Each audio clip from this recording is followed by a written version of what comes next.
Alright, hello and welcome back to Sonic Mania Let's Play. Except it's actually not a Let's Play, I'm going to do a highlights.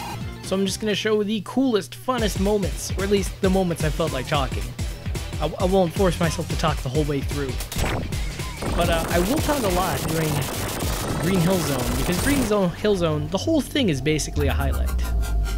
Also, I may not be going into this thing fully blind. I tried doing a little bit of a Let's Play, but Sonic doesn't really work the way Shovel Knight does. Yeah, sorry for the giant shining purple thing. That kind of completely messes with the YouTube bitrate. Also, speaking of things that mess with the YouTube bitrate, I initially went for the CRT filter. I mean, anytime there's a CRT filter, I'm a total sucker for CRT filters. But the problem is, YouTube is not a total sucker for the CRT filters. And with Shovel Knight, it could almost work, because Shovel Knight was kind of a slower game, but Sonic is fast, fast, fast, all speed. Now, what's interesting is, if you looked at the options video, there's an option for clean, and there was an option for none. So it's a little bit subtle. Take a look at that waterfall in the background. Now, if I pause, then you can see that, like, yeah, okay, there were distinct things, but in clean, then it does actually blur them together, like they should on a real CRT screen. So that's actually kind of nice that they do that, while still maintaining the sharp, no scan lines look. None is just your basic emulator, oh, I don't know what shaders are look. And the various CRT filters, I haven't actually tried out the CRT Soft. I assume it works sort of like the LOTS.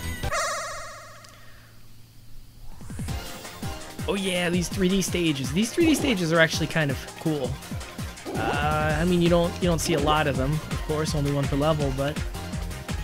And then here, so I mean, you've got two things going on. You want to charge up your Mach so you can actually run a little bit faster, but you also... Well, okay, you want to collect coins, because then that extends the time of the bonus stage, but you also want to take shortcuts because you want to catch up to that little robot guy. And so, I mean, yes, you want to have as high a Mach as possible, but you also need to take a few of those shortcuts or else you're just not going to beat him. Like, for example, there, you got to take the inside route so you can actually get it. Oh, and one other advantage to redoing this, previously I was playing on, like, the Joy-Con where you put them together and form a controller, but now I can play on my 8-bit-do Super Nintendo controller. We're finally going full sacrilege. That's right, playing Sonic with a Super Nintendo controller.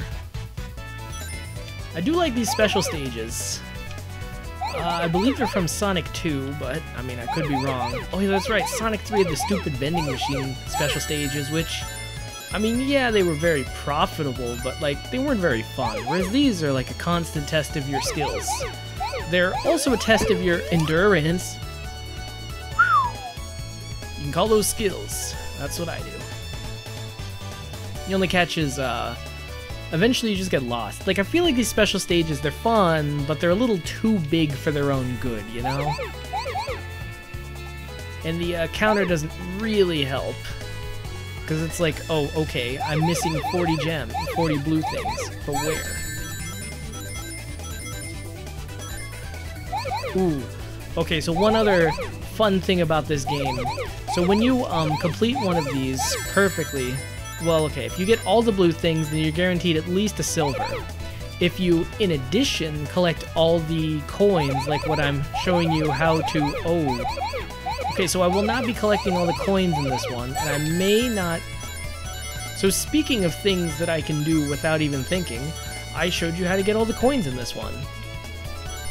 But one very nasty trick, if the final shape you do is something that doesn't give you coins, like for example those coins, but it's okay because I was only going to get a silver anyway, because once you clear those 8 blue things, then you're not going to get the coins, and then that's, you're not going to get the gold trophy. If you're not getting a gold trophy, then what's the point of even trying? So I'll admit this, ooh, That's kind of cool. I don't think I've ever had over 100 rings before, so to see that it gives you an extra special losing them animation, that's pretty nice. This boss initially wigged me out because, I mean, the two Robotnik balls kind of change vulnerability. So like one's vulnerable, then the other's vulnerable, and it's just kind of a pain switching from one to another.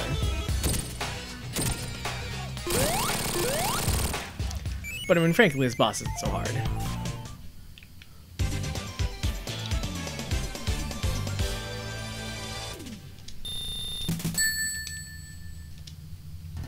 Oh, one thing I did like about this game, so you go straight from Act 1 to Act 2. Like, there's no cutscene, there's no reloading, there's no moving around. Nope, you just start moving right again.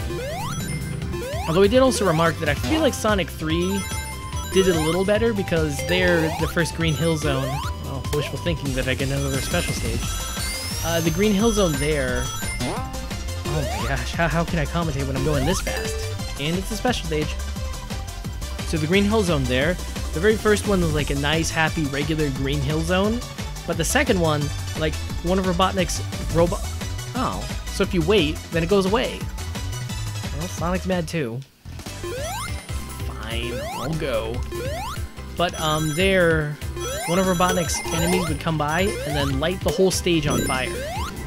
And that was really cool to see like such a difference between stage 1 and stage 2. Here it's more... It doesn't matter so much. Now I have seen later stages and they do actually change drastically. Well, some of them kind of change drastically from stage 1 to stage 2. This first Green Hill Zone kind of lures you into a false sense of sameness, thinking that it'll be just like Sonic 3, where Zone 1 and Zone 2 were, for the most part, basically the same. Ooh, that was the instant death I avoided.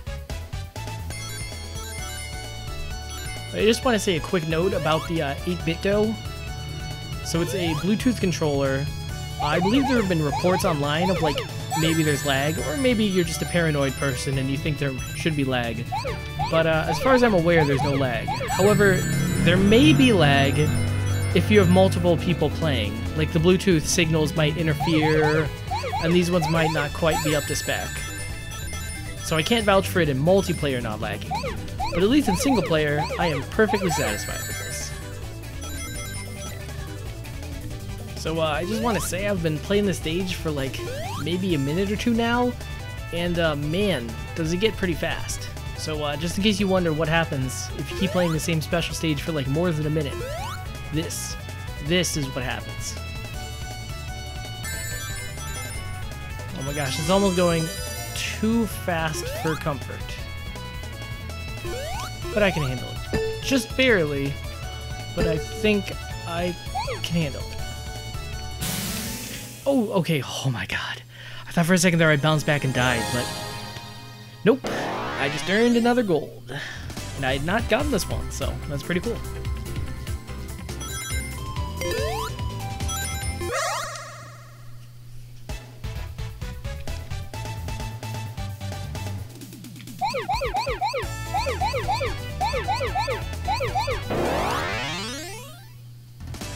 Well, that was a little embarrassing. Let's pretend like that never happened. Oh yeah, this boss. So the first time I saw this boss, I admit I was a little mystified. So if you attack him right away, then all you're gonna do is hit that spike, and well, kind of like that. Now what you're supposed to do is to bait him into attacking, and then you can just run up his elongated arm, and then give Eggman a thwap. Oh, okay, I thought for a second you could maybe, I don't know, hit back his little egg bro, but nope, you can't. Although, pro tip, you can use inclined planes like that to hit him. That's actually kind of a pro tip. I did not know that.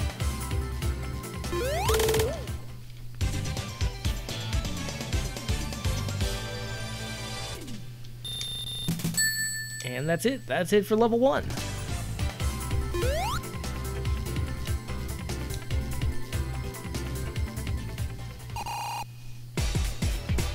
So a little more cutscenes for you guys.